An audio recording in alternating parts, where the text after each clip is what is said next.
সর্বাত্মকভাবে Chittagong medical college চিকিৎসকরা ভালো চিকিৎসা দিচ্ছেন এবং এখানে বিনামূল্যে সব চিকিৎসা দেওয়া হচ্ছে, ওষুধ থেকে শুরু করে।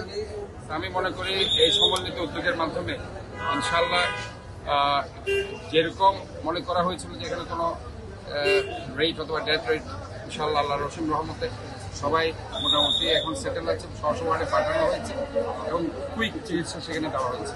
এই জন্য আমি চট্টগ্রাম মেডিকেল কলেজ কর্তৃপক্ষকে ধন্যবাদ জানাচ্ছি, হসপিটাল কর্তৃপক্ষ, তারা যে ধরনের একটা সমন্বিত উদ্যোগের মাধ্যমে চিকিৎসা দিয়েছে।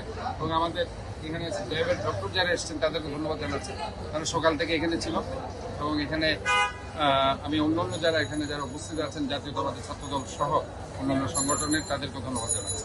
যাই হোক, এখানে মূল কথা হচ্ছে আমি সবাইকে অনুরোধ জানাবো হসপিটালের ওয়ার্ডের ভিতর কাউকে বেশি না ঢুকতে, কারণ আলটিমেটলি তারা ঢুকে চিকিৎসা কার্যক্রমটা ব্যাহত হয়।